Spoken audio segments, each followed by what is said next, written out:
Phone चल. हे राजकुमार, तू बघितलंस इंटरनेटवर काय राडा सुरू आहे ते? हा, त्या भैरवीने एकदम बॉम्बच फोडला यार. खंड्याचा फोन लागतोय. काय? हो,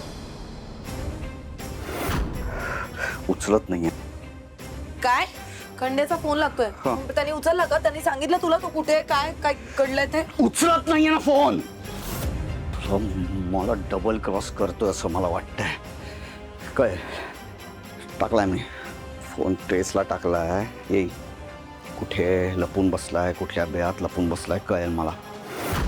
त्यालाच फक्त माहिती आहे ती सावली जिवंत आहे की नाही, तिचं पोर जिवंत आहे की नाही, त्यालाच फक्त माहिती आहे. कळेल पण लवकरात लवकर कळेल. खंड्याचा फोन तर त्याच्याकडे नाहीच आहे. म्हणजे कॅम्पच्या इथेच तो फोन कोणाला तरी सापडला असणार. आणि त्याचं ते लोकेशन जर राजकुमारला आधीच कळलं तर तो त्या लोकेशनवर माझ्या आधी पोहोचेल. नाही नाही नाही नाही नाही, आता आधी मला ते शोधून काढून तिथे आधी पोचावं लागेल. बाबा पण हेच म्हणतात मला नेहमी, पळून पळून किती पळणार आहेस, भूतकाळ ही तुझी सावली आहे, कधी ना कधी तुला जगाला आणि स्वतःला सामोरं जावं लागणार. पण अगं बरोबर बोलतायत ते. अगं पळणं हा काय मार्ग नाहीये. किती सहज बोलताय तुम्ही. तुम्हाला ना सगळ्या गोष्टी, सगळ्या परिस्थिती माहित नाहीये सारंग. जर तुम्हाला यातली गुंतागुंत कळली ना, तुम्ही असा सल्ला नाही देणार मला. मग सांग मला गुंतागुंत. मला ऐकून घ्यायचंय, मला सांग. कोणत्या ना त्यांना सांगा. नाही राहिलं आपल्यात नातं कुठलंच. ठीक आहे, मैत्रीचं नातं तरी आपण ठेवू शकतो ना.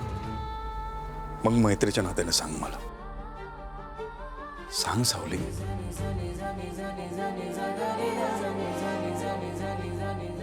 खरं सांगू, माझी तर इच्छा आहे की तू निघून जावं. पण समजा बाबांचं आणि तुमचं ऐकून मी इथे थांबले जरी, तरी माझ्या मुलाचं काय? त्या भैरवी माईने मला जे चॅलेंज दिलंय ना, त्यामुळे पुन्हा एकदा माझं नाव सोशल मीडियावर व्हायरल होत आहे आणि त्या जुन्या बातम्यांसोबत तुमचंही नाव जोडलं जात आहे.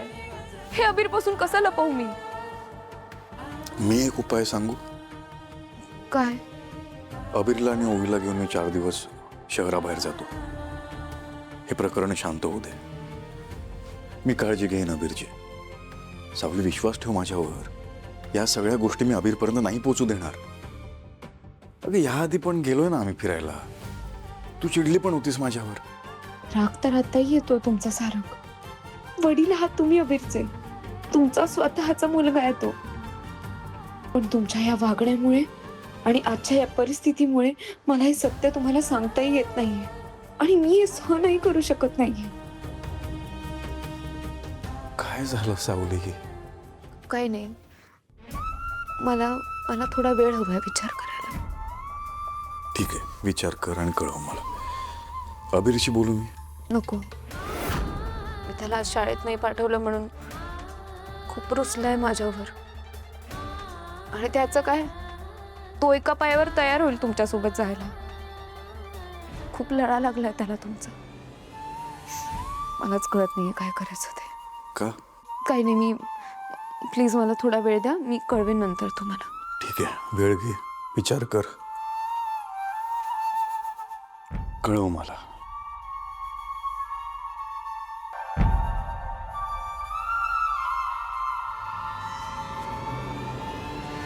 भैरवी जी, नाही म्हणजे तुम्ही मीडियामध्ये बॉम्बस्फोट वगैरे केला, चॅलेंज दिलं सावलीला, काही रिझल्ट आला का त्याचा? कुठल्या बिळात दडून बसली ती सावली, कळलं का तुम्हाला? पेशन्स राजकुमार, पेशन्स. आता एवढं मोठं चॅलेंज तर दिलंय तिला. कुठल्या ना कुठल्या बिळातनं निघेलच ती बाहेर. पण तोवर काय हातावर हात ठेवून बसून राहायचं का?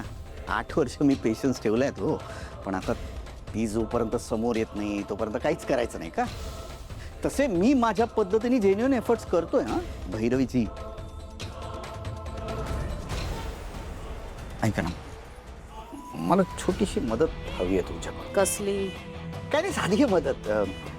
8 वर्षापूर्वी माझ्या माणसाने तो गेम वाजवला, म्हणजे वाजवायचा प्रयत्न केला असं समजूया आपण. सावलीच्या मागे तो लागला, ती रेल्वेच्या दिशेने पळत सुटली, मग त्याने तिला पकडलं. जीवाच्या आकांताने पळत होते तरी माणसाने माझ्या पकडलं, तिच्या मुलाला घेतलं, ट्रॅकवर टाकलं, सावलीला पण घेतलं आणि ट्रेनच्या खाली राजकुमार, हे सगळं मला माहिती आहे.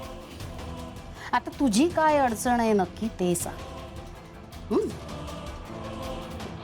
एक मिनिट, तुला अशी तर शंका वाटत नाहीये ना की ज्या बाईला ट्रॅकवर फेकलं ती सावली नव्हतीच? खंड्या, त्या माणसाचं नाव ज्याने गेम वाजवायचा प्रयत्न केला, म्हणजे मला माहिती नाही अजून. तो सांगू शकतो की सावली या जगात आहे का नाही. त्याचा मोबाईल मी ट्रॅकला लावलाय, एकदा तो सापडला ना की मी त्याला उचलीनच. म्हणजे मग उचल त्याला. कसं उचलणार, त्याचा फोन ट्रेसवरती टाकलाय मी, पण कसं आहे ना, तो माझ्या हाताला लागत नाही आहे. आणि मी स्वतः गेलो किंवा माझ्या नेहमीच्या माणसांना पाठवलं ना त्याला पकडायला, तर तो पळून जाणार पुन्हा. आणि पोलिसांच्या हाती लागला ना तर भैरवीजी फास आपल्या दोघांच्याही मानेवर येईल. तुला माणूस हवाय का? एक्झॅक्टली, मला माणूस हवाय, पण आयत्या वेळी कोण मिळणार. कसं आहे मार्क, मग त्याचा फोटो आणि कॉन्टॅक्ट नंबर द्या, पुढचं मी बघतो. चेहऱ्यावरनं वाटत नाही करेल ना पण हा काम. He is mark.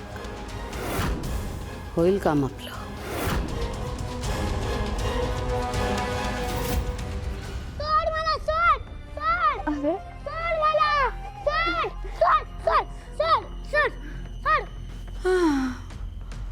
बापरे, मला माहित नव्हतं राग आल्यावर माणसं एवढी जड होतात ते. माझ्याशी बोलू नकोस म्हणतो मी. एकतर तुम्हाला शाळेत जाऊ दिले नाहीस आणि शाळेत का जाऊ दिले नाहीस याचं कारण पण सांगत नसते. आणि तिकडे ओवी वाट बघत असेल. जा. माझा अभिर एवढा चिडलाय माझ्यावर, पण तुला माहितीये का, खूप रागवल्यावर जो छोटा मेंदू असतो ना तो असा डुक करून बाहेर पडतो. काही पण बोलू नकोस आहे. मी तुला सांगणार नव्हते, पण ठीक आहे, सांगते आता. तुझ्या या रुसून बसण्यामुळे तुझी एका महत्वाच्या माणसाला भेटण्याची संधी निघून गेलीये. नसतं बोलायचं कुणाशी. अरे निदान नाव तरी विचार, कोणाला होतं ते. का? त्यांचं नाव विचारू, त्याच्या नावाने जेवण करू.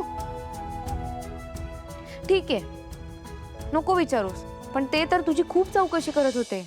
मला विचारत होते की अबीर कुठे आहे, मला भेटायचंय त्याला, मला बोलायचंय त्याच्याशी. पण मी त्यांना सांगितलं की अबीर ना खूप चिडला आहे, तो कोणाशीच बोलणार नाही आता, म्हणून बिचारे निघून गेले रे ते. मग जाऊ दे ना, मला काय त्याच्यावर म्हणतो मी. एवढा चिडलायस तू?